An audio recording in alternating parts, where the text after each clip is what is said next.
자, 반갑습니다.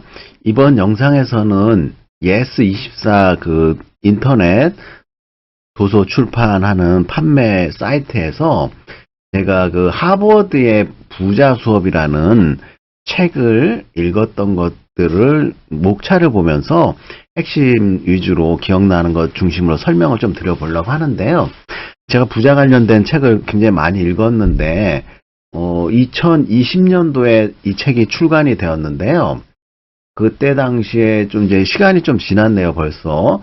그렇지만 우리가 하버드 시리즈 하면 뭐 공부벌레라든지 뭐 다양한 책들이 많이 있고요. 일단 하버드 다니는 사람들 하면은 딱 수재라든지 천재 느낌이 나잖아요. 그래서 하버드 대학교에서는 어떤 부자 수업을 가르치고 어떤 내용이 있는지, 이 저자는 중국인인데 중국말로 쓴 거를 우리가 이제 번역을 하신 분이 있는데요. 번역된 거 내용 위주로 해가지고 제가 설명을 드리는데, 하버드 부자는 수업을 하는 데 있어서 사고방식부터 과학적 접근까지 80가지의 여러 가지 내용들을 정리해 갖고 설명을 하고 있는 책인데요. 그래서 뭐 여러 가지 하버드의 지혜라든지 돈을 벌고 돈으로 돈을 낳게 해라, 자본이 자본소득을 낳게 하는 80여 가지의 과학적인 돈관리법을 알려주고, 뭐 이 하버드를 중심으로 해가지고 대학에서도 이런 그 부에 관한, 뭐 부자에 관한 책들을 우리나라에도 뭐 서울여대 교수님이 쓰신 책이 전에 있긴 한데 이걸 이렇게 정리해가지고 하긴 하죠. 근데 이제 외국 사람이 썼기 때문에 약간의 우리 정서하고 좀 안 맞을 수 있는데 그런 것들은 좀 감안하면서 보죠. yes24에서 이 책을 구입하신 분들이 함께 산 책을 보니까 부자의 독서도 제가 읽어봤고요. 김학렬이라는 이분은 별명이 빠숑이죠. 이 책도 나중에 기회 되면은 한번 설명을 드려보고요. 부의 확장도 제가 읽어봤거든요. 이 공전대, 요것도 나중에 기회 되면은 설명드리고요. 그 다음에 돈의 속성, 김승호 선생님 거, 여러 가지 굉장히 베스트셀러고요. 유튜브에서도 많이 보셨을 거예요. 그 다음에 이웃집 백만장자, 변하지 않는 부의 법칙, 제가 이것도 읽었거든요. 그 다음에 요 옆에 뭐 억만장자 시크릿이라는 거 있는데 요건 아직 못 읽었고, 그럼 여기 6개 중에 4권을 제가 읽었네요. 그러니까 읽는 책들이 다들 비슷비슷하네요. 자, 그러면은 여기서 제가 목차를 중심으로 해갖고 설명을 좀 드리기 전에, 그 하버드에서는 어떻게 가르치고 돈을 벌고 쓰고 관리하는 법을 알려주는지, 그 다음에 하버드 졸업생들은 왜 부유하게 살까? 모든 사람이 뭐 다 부유하게 사는 것은 아니지만 그래도 이제 기본적으로 하버드 졸업생 하면은 미국 사회에 진출해갖고 고액 연봉이라든지 성공하는 사람들이 비교적 훨씬 많으니까 이렇게 부유하게 산다고 얘기를 하겠죠. 그래서 요즘에는 부의 대물림이라고 해갖고 하버드 대학교 들어가기 위해서는 부모가 재력이 있어갖고 다양한 경험과 그다음 독서 이런 걸 할 수 있게 지도를 하고요. 그런 경제적으로 그에 밑받침이 돼가지고 좋은 아이비리그에 진학을 하는 경우가 많이 있죠. 근데 이제 미국 같은 경우에는 꼭 공부뿐만 아니라 봉사활동이라든지 본인의 이제 특기 같은 것들이 굉장히 많이 좌우를 하고 있죠. 그래서 이 책은 앞에서도 말씀드렸다시피 부자가 되는 문을 여는 열쇠를 이제 제공하겠다 이렇게 얘기하고요. 돈으로 돈을 낳게 하라, 뭐 이런 것들 설명을 하는데, 하버드생들이 왜 부유하게 사는가? 단지 명문대 졸업했기 때문에 하버드 졸업한 이들은 대부분 부유한 삶을 누린다고 주장을 하고 있고요. 명문대 나왔기 때문에만 이렇게 부유하게 사는 건 아니고 지적 능력이 출중해도 가난해서 벗어나지 못하는 사람들이 우리나라 실정에는 좀 많이 있는 경우도 있죠. 그래서 저자가 폭넓은 사례를 분석하고 연구를 통해 갖고 하버드 부자 수업이라는 것들을 책을 집대성을 했죠. 학생들에게 자산 관리하는 법, 그 정확한 개념들을 수립하고 지도하고 돈을 어떻게 관리하고 투자해야 하는지 가르치는 재테크에 대한 올바른 관점을 이 책을 통해 갖고 세워줄 수가 있고요. 자산 관리는 전면적인 개념으로 일상생활에 필요한 것들을 채우는 것부터 결혼하고 아이를 양육하고 부모를 부양하는 것뿐만 아니라 가정의 중대한 투자와 가족에 대한 안전을 보장하는 것들이 모두 포함이 되기 때문에 자산관리가 생활 속의 모든 요소와 연관이 되었다고 말씀드릴 수 있고, 한정된 돈으로 최대 효과를 발휘하는 것이야말로 자산관리의 진정한 의미라고 주장을 하고요.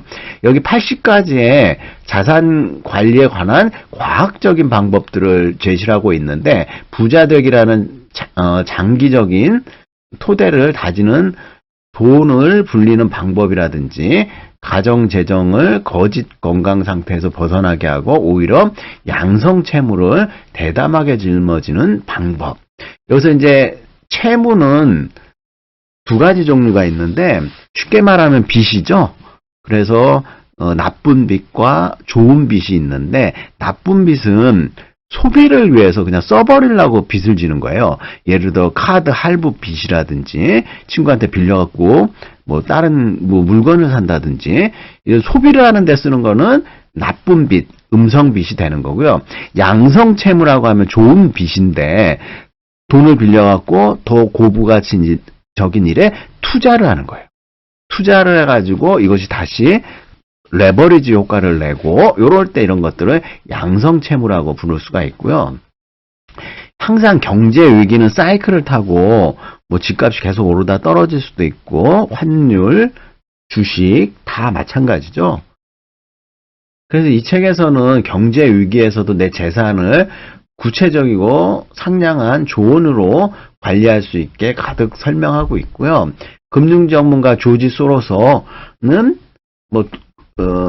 자산 관리는 간단한 기술이 아닌 하나의 사고방식이다, 이렇게 주장을 하고 있죠. 이 조지 소로서에 관련된 책은 다양하게 많이 있고, 뭐 전설의 3대 투자자라고 이렇게 얘기를 하고 있잖아요. 그래서 제가 읽은 책 중에 돈의 역사인가? 이분이 쓴 또 재밌는 책이 있어요. 그래서 이 책도 나중에 설명을 드리고요. 정확한 제목이 기억이 갑자기 안 나가지고 나중에 찾아갖고 설명을 드리도록 할게요. 그래서 이제 뭐 관련 동영상 해가지고 보니까 여기에 그 부자들의 공통점은 무엇인가 해가지고 뭐 록펠러, 헨리 포드, 워런 버핏, 빌 게이츠, 뭐 말 그대로 부자인데 절약도 잘하고 돈 관리도 잘하고 뭐 이런 거를 했다, 이렇게 주장을 할 수가 있죠. 저는 그래서 이분들이 하버드 출신인 줄 알았는데 하버드 출신은 아닌 것 같고, 돈을 버는 공통적인 목표와 여러 가지 집요한 그 능력을 갖고 있다, 이걸 주장하는 것 같아요. 자, 그래서 목차 보시면은 이 책의 주요한 요지는 하버드에서 가르치는 돈을 벌고 쓰고 관리하는 법. 그래서 자산 관리는 필수인데 돈에 대해서 알아야 돈을 지킬 수가 있으니까 돈 공부를 좀 우리가 많이 하고, 돈에 대한 정의, 돈에 대한 속성, 특성, 이런 것들을 열심히 젊었을 때 공부해야 될 필요가 있고요. 돈은 불릴수록 불어나고요. 돈을 우리가 쫓는 게 아니라 돈이 돈을 쫓게 만들어라, 이런 얘기를 하고 있어요. 그리고 돈을 관리하고 이익을 즐기는 게 중요하고요. 여기 돈을 관리하면 이자가 나오잖아요. 은행에 돈을 넣으면 이런 것들을 즐기고 소비를 줄이고, 자산관리사는 부자의 지원병이다. 그래서 자산관리 전문가에게 조언을 듣고 활용하는 게 굉장히 중요하고, 자산관리의 사다리, 망치, 벽돌 뭐 여러 가지 방법이 있으니까 다양한 방법들을 활용하고요. 가계부의 중요성은 서양이나 뭐 여기나 뭐 이게 너무 중요하기 때문에 지출의 보완장치다. 자꾸 가계부 자체로만도 부자들의 가계부라는 내가 책 제목을 본 것 같아요. 그래서 가계부를 잘 쓰면은 지출 관리가 되니까 부자가 될 수 있다, 이렇게 얘기를 하고요. 세상에는 눈먼 돈은 없다, 이거죠. 그래, 공짜 바라지 말고 싸면 싼 이유가 있고, 그 다음에 친절하면 친절 뒤에 무슨 또 다른 의미가 있는지 그것들을 좀 생각해 둘 필요가 있다는 거죠. 그래서 수시로 분석해서 이상 징후를 포착을 하고요. 신용카드가 당신의 목을 조를 수 있다. 근데 신용카드도 다 빚이죠. 그래서 할부, 무이자 할부도 어떻게 보면은 무이자 6개월, 12개월 할부 무이자 같은데요. 나중에 그 수수료라든지 이런 거 따져보면은 꼭 이득만은 아니다 이거죠. 그 다음에 빌리면 반드시 갚아야 된다는 진리를 잊으면 안 돼요. 이거 띄어먹으면은 도둑놈이 되는 거겠죠. 그래서 빚지면은 갚아야 된다. 그 다음에 당신 어깨에 빚을 짊어지지 마라. 과도한 소비라든지 빚내서 물건 사고 그러지 말고요. 과도한 채무는 당신의 돈의 노예로 만들고 버릴 수 있다. 그러니까 돈의 노예가 안 되려면 과대한 채무가 없어야겠죠. 적당한 빚은 당신을 뛰게 한다. 이거 내가 감당할 수 있는 빚, 레버리지 효과를 해갖고 더 많은 투자 수익을 낼 수 있는 적당한 빚은 있어도 괜찮다는 거죠. 근데 대부분의 사람들이 빚이 있으면 어떻게 해서든지 빨리 갚으려고 노력을 하는데, 건전한 빚, 양성 채무는 그걸 잘 활용해갖고 레버리지로 해갖고 더 큰 부동산을 산다든지, 그다음에 주식이라든지 투자하는 데 있어서 레버리지를 안전하게 활용하고 그러는데 좀 더 많은 도움을 줄 수 있다. 그래서 적당한 빚, 너무 빚에 대한 두려움 이런 거 있잖아요. 그런 거 너무 가질 필요 없고, 양성 채무는 우리에게 도움을 줄 수도 있다. 그 다음에 빚을 쌓아 올리지 마라. 빚 너무 많이 짓지 말라 이런 말이죠. 저축은 가장 견고한 방어선이다. 수입이 있으면 저축할 돈부터 떼라. 어떤 사람들은 쓰고 난 다음에 저축하지 말고 저축한 다음에 남은 돈으로 쓰라는 얘기가 있어요. 완전히 생각이 다르죠. 그래서 일단은 저축을 최대한 많이 하는 게 견고한 우리의 방어선이 될 수가 있고요. 저축 아는 만큼 벌 수 있다. 이자를 많이 주는 통장이라든지 이런 거 활용하는 게 필요하고요. 통장에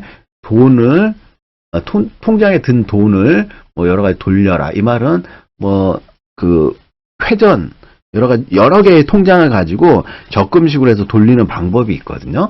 그래서 약간 통장은 많이 만들어갖고 잘 활용을 해라. 수수료는 무조건 내야 하는 것이 아니다. 은행의 VIP 이런 거 되면은요, 이체 수수료 이런 것부터 시작해갖고 많이 줄일 수가 있는데, 하여간 한 은행을 통해갖고, 신뢰를 쌓으면 수수료를 아낄 수 있고요. 일반 예금의 활용법 따로 있으니까 예금 통장의 종류 잘 알아야 되고, 외화 정기 저축, 이런 것도 돈 벌 수 있는데, 환율이라든지 환차익 볼 수도 있으니까요. 이런 통장도 좀 알아보고, 마이너스 금리의 칼날은 방패로 막아라. 그러니까 금리가 낮은 경우에는요, 인플레이션이 발생해갖고, 여러 가지 우리가 다른 장단점이 있거든요. 그래서 이자율을 하고 이자에 대한 공부를 엄청나게 해야 돼요. 이자가 이제 높아지면은 부동산 경기가 나빠지고, 이자율이 낮아지면은 부동산 경기가 화랑이 되는데, 이건 돈을 어떻게 빌리고 활용하느냐에 따라 다르니까, 그러니까 이자에 대해서 공부 엄청 많이 해야 돼요. 그러면 잘 쓸 줄 알면 잘 버는 방법도 안다. 그 다음에 할인가, 2 플러스 1, 이런 것들 다 유혹에 넘어가지 말고요. 그 다음에 간사하게 다가오는 소비자 잉여. 여기 말하면은 너무 이렇게 불필요하게, 과도하게 벌크로 사면 싸게 주고 그러잖아요. 그런 것들 조심해야 되고, 물건 살 때는 구매 기준 명확히 하고, 남들이 다 한다면 당신은 하지 마라. 좀 반대의 소비라든지 이런 것도 해볼 필요가 있고요. 감당할 수 있는 물고기를 잡아라. 내 소비 분수에 맞게. 그 다음에 판매자는 칭찬이라는 함정을 판다. 옷 사러 가면 무조건 잘 어울린다고 그러죠. 미래 전망은 당신이 설계하는 게 중요하고요. 수입과 지출의 평행을 맞춰라. 그래서 수입에 맞는 지출이 답인데 과소비할 필요 없고요. 매력적인 구두쇠가 돼야 되는데, 나 자신에게는 엄격하고 절약하지만 또 주변 사람한테는 좀 베풀고 꼭 필요한 소비는 하고요. 그런 게 중요하고, 어떤 분들은 진짜 우리 주변의 동료나 이런 부분 밥 한 번 안 사는 사람들 있잖아요. 얻어만 먹고, 그게 얼마나 좋은지는 모르겠지만 여러 번 받으면 한 번은 사야 되는 것도 있고요. 계획에 없던 나가는 돈을 막아야 되고, 지갑을 열 때와 닫을 때를 구별해라. 날아가는 새를 쫓지 말고 손안에 든 새를 잘 지켜라. 투자는 무엇이고 소비는 무엇인지 개념을 잡고 꼼꼼하게 챙기면 세금을 아낄 수 있다. 세금, 그러니까 부자는 세금을 아낀다라는 또 책이 있어요. 여기서 보시면은 부자들은 탈세는 안 하고 절세를 하기 위해서 세무사들하고 엄청난 상의를 하고요. 상속세, 증여세, 뭐 양도소득세, 뭐 법인세, 절세를 하기 위해서 엄청나게 노력을 하기 때문에 세금에 대한 공부 우리가 게을리하면 안 된다 이렇게 얘기를 할 수가 있고요. 돈을 낳는 암호를 해석하는데 황금알이 숨겨진 투자자 지도를 그리고 투기자가 되지 말고 투자자가 되라. 투기는 하이 리스크 하이 리턴인데 이 근거가 없어요. 논리도 없고. 그래서 투기자가 되지 말라. 리스크가 없다면 믿지 마라. 원금 보장에 고수익 창출. 다 사기꾼적인 말이 많죠. 그래서 이거 리스크를 꼭 생각하고 폰지 사기는 사라지지 않았다. 처음에는 작은 이득으로 돈을 빌린 다음에 후하게 이자를 줘요. 그럼 이자를 잘 주고 신뢰를 쌓으면 그 다음부터는 더 많은 돈을 맡기고 입소문 난 다음에 돈 한 번에 받아갖고 도망가죠. 폰지 사기라는 것도 알아야 되고 연애하는 것처럼 조화롭게 투자를 하고 금에도 투자할 수 있다. 뭐 금 투자는 옛날부터 많이 하고 있는데 요게 또 세금이 있어요. 많아요. 금 투자. 그래서 세금 절약할 수 있는 방법도 생각해보고 안목을 높으면 보물이 보인다. 안목에 따라 갖고 돈이 되는 것들을 우리가 할 수가 있는데 안목을 높이려면 어떻게 하겠죠? 독서를 많이 하고 공부를 많이 하면 안목이 자연스럽게 높아져요. 자, 이거는 이 책은 하버드에서 뭐 부자 되는 수업이다 뭐 이렇게 얘기했잖아요. 거기서 빠지지 않는 게 주식에 관련된 얘기인데 주식의 게임 방식부터 알고 덤벼라. 우리나라 같은 경우에는 기관 투자자라든지 슈퍼 개미들, 큰손 이런 데가 굉장히 정보력이 있어요. 정보의 비대칭이라 갖고 일반 개미 투자자들이 돈 벌기가 그렇게 녹록하지 않아요. 주식 투자로 해갖고 제가 볼 때는 90%는 손해 또는 본전이고요. 한 상위 5%에서 상위 10%만이 수익을 내는 게 주식시장인 것 같아요. 그래서 파레토 법칙 해갖고 여러분 들어보셨죠? 80대 20원칙, 20대 80원칙 해갖고 주식시장에서도 아마 20%의 사람들이 80%의 수익을 가져간다 이렇게 얘기를 할 수가 있고요. 그 다음 주식시장에 들어오면 방향성을 잃지 말고 당신의 촉으로 승부하지 마라. 동물적 촉으로 승부하면은 손해볼 확률이 굉장히 높기 때문에 과학적으로 차트라든지 다양한 분석을 통해 가지고 해야 되고요. 그 다음에 하락장에서도 살아남는 방법을 찾아야 되는데 하락장에서 살아남으려면 여윳돈을 갖고 주식 투자해야 돼요. 자금이 묶였을 때 푸는 방법은 따로 있다. 그래서 자금이 묶였을 때 어떻게 해야 될지 방법도 좀 고민해보고 주식 투자에서 실수는 반드시 피해야 되는데 실수를 안 하는 게 이제 무리한 투자, 잘 모르는 종목 뭐 이런 것도 있고요. 그 다음에 여유를 갖고 자기 돈으로 투자해야지 많이 떨어졌다고 해서 팔고 많이 올랐다고 해서 무턱대고 딴 사람들이 산다고 해갖고 사고 이런 것들은 굉장히 조심을 해야 되고요. 제가 이제 주식 투자하면서 느낀 점인데 1년에 딱 2번만 거래하면 되거든요. 주가지수가 연중 최저점이라고 해갖고 TV나 뉴스에서 매일 한국 주식시장이 망했다라는 둥 이런 얘기 나오면 그때부터 슬슬 조금씩 사갖고 사놓고요. 그 다음에 매스컴에서 연고점을 1년에 뚫었다. 우리 주식시장의 장밋빛으로만 막 기사가 막 나오잖아요. 그러면 그때부터 팔면 돼요. 그래서 우량주 중심으로 해갖고 이렇게 팔면은 1년에 수익이 내가 볼 때는 50에서 100%는 날 것 같은데 너무나도 쉬운 상식이고 이렇게만 하면 돈 벌 것 같은데 대부분이 저도 그렇고 그렇게 해서 돈 벌지를 못하고 있죠. 그래서 주식 거래 자주 하는 게 중요한 게 아니라 연중 최저점에 사가지고 최고점에 팔 수 있게 근방에 오면은 파는 거죠. 그래서 우량주 중심으로 테마주 뭐 이런 거 하지 마시고 우량주 그리고 배당금을 많이 주는 주식 위주로 하면은 주식시장에서 큰 손해는 안 볼 것 같아요.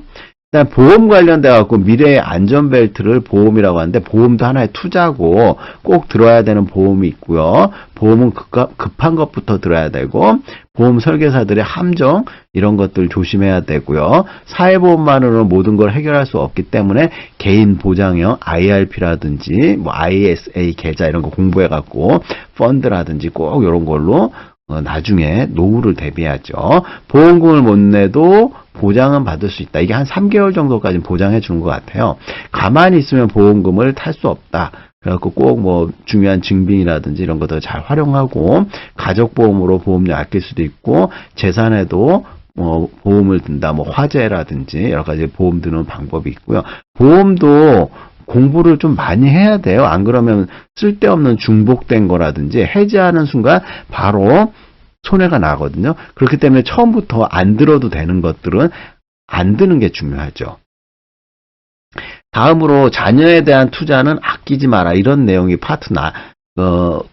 챕터 9에 있는데 아이를 위한 경제적 부담은 부모의 몫이고요. 유비무만의 정신이 필요하며 자녀에게 견고한 대피소를 만들어줘야 되는데 용돈은 스스로 배우는 학비다 해갖고 용돈을 잘 쪼개서 쓰는 계획적으로 쓰게 하는 것들 자녀에 대한 투자도 줄다리기가 필요하다. 불필요한 것들 너무 많이 사주지 말고 이제 공부라든지 경험에 대한 투자는 많이 해야 된다 이렇게 주장을 하고 있어요. 자기 스타일에 맞게 투자를 맞춰야 되는데 딩크족도 자산관리는 필수이다. 아이가 없더라도 이런 자산관리를 꼭 잘해갖고 노후에 안전하게 할 수 있고요. 결혼 전 자산관리 리허설이 필요하다. 결혼 전부터 돈 공부를 해야 되고 활용하는 거. 풍요로운 가정은 현실에 또 가능하고요. 현명한 판단의 경제적 간극을 좁히고 요 말은 절약하고 분수에 맞는 생활을 하고 그다음에 이제 돈이 모일 때까지는 좀 진짜 아껴갖고 그런 게 좀 필요해요. 지금 얼마 버는지 따지지 말고 멀리 보고요. 안정적일수록 깊고 넓게 관리하고 부유할수록 자산관리에 명확한 목표를 갖고 사회초년생이라면 절약 기능부터 마스터하고요. 그다음 노년의 삶에 안정을 더하는 여러 가지 노력들을 할 필요가 있고요. 그 다음에 이제 챕터 11에서는 위기 대처 능력이 답인데 위기는 조를 버리고 수를 지켜라. 근데 이 책의 이제 내용을 보니까 위기 때는 좀 위험을 관리를 하고요. 안정적인 거 위주로 해가지고 지켜내야지 된다 이 말이고 불필요한 것들 슬림화하고 이런 내용을 이제 74번째로 설명을 하고 있고요. 따뜻할 때 월종 준비해라. 참 수익이 있고 그럴 때 미래를 대비하고 위험에 대비하고요. 부동산 투자도 신중해야 된다. 부동산은 굉장히 큰 돈이 왔다 갔다 하는 그 거래이기 때문에 저도 그렇고 옛날에 부동산 사고 그럴 때 굉장히 고민을 좀 많이 해야 되는데 우리가 이제 택배비 아끼려고 인터넷 검색은 엄청난 몇 시간을 들여갖고 하는데 의외로 또 부동산 구매할 때는 세탁기 살 때보다 냉장고 살 때보다 덜 조사를 하고 무턱대고 사는 경우가 좀 있어요. 근데 우리가 그거 거래할 때 아냐 모르는 따라서 몇 천만 원에서 몇 억이 왔다 갔다 하기 때문에 부동산 투자 신중해야 되고 꼭 공부 많이 하세요. 빚 앞에는 앞에서는 두 손을 모아라. 빚도 앞에서 얘기했다시피 좋은 빚과 나쁜 빚 잘 골라갖고 활용을 해갖고 월세 받기 전략으로 수익을 창출해라. 그래서 뭐 오피스텔도 있고 일반 주택도 있고 그러는데 외국 같은 경우는 월세로 여러 가지 수익을 창출할 수도 있고요. 그 다음에 뭐 우리나라 제가 읽은 책 중에서도 월세 부자라는 책도 있던 것 같아요. 그 다음 제대로 활용하면 신용카드 하면 신용카드가 보너스를 준다는데, 앞에서 이제 또 우리가 신용카드 함부로 막 쓰면 안 된다고 했잖아요. 근데 이제 그 신용카드 중에서도 잘 활용해서 쓰면은 약간의 도움을 주는데, 될 수 있으면 신용카드 안 쓰고 체크카드 위주로 쓰면은 훨씬 더 좋은 것 같아요. 저도 신용카드 어쨌든 쓰다가 요 몇 년, 한 1년은 카드로만 했는데, 체크카드가 훨씬 더 할인율도 좋고, 체크카드 위주로 또 이제 바꿨거든요. 그 다음에 자신에게 먼저 투자해라. 제일 중요한 내용 같아요, 여기서. 내 자신이 부자가 되기 위해서는 나의 스타일이라든지, 그다음에 독서라든지, 뭐 여러 가지 품행이라든지, 다른 사람에 대한 배려, 이런 모든 것들을 종합적으로 봤을 때, 나에게 먼저 투자하는 것이 굉장히 중요하다. 이렇게 말을 하면서 맺은 말을 하네요. 자, 이거 보시면 우리가 돈을 벌고 쓰고 관리하는 하버드에서 가르치는 것들을 했는데요. 우리가 살면서 자주 이런 질문을 하죠. 내가 못 버는 것도 아닌데 왜 월말이면 통장 잔고가 0원일까? 돈을 모으는 방법이 저축밖에 없을까? 직장 밖에서 돈을 버는 방법은 없을까? 투자나 하고 싶은데 아는 것은 없고 어떻게 해야 될까? 보험은 꼭 들어야 하나? 무엇부터 들어야 얼마나 들어야 할까? 어떻게 해야 적은 돈을 효과적으로 쓸 수 있을까? 이 책에서 이런 해답을 주기 위해서 했는데 정확하게 이제 나오진 않죠. 왜냐하면 외국에서 번역한 책이기 때문에 저는 이 책을 여러분들한테 한 번씩 읽어보라고 권유하면서 마무리하겠습니다. 자, 수고하셨습니다.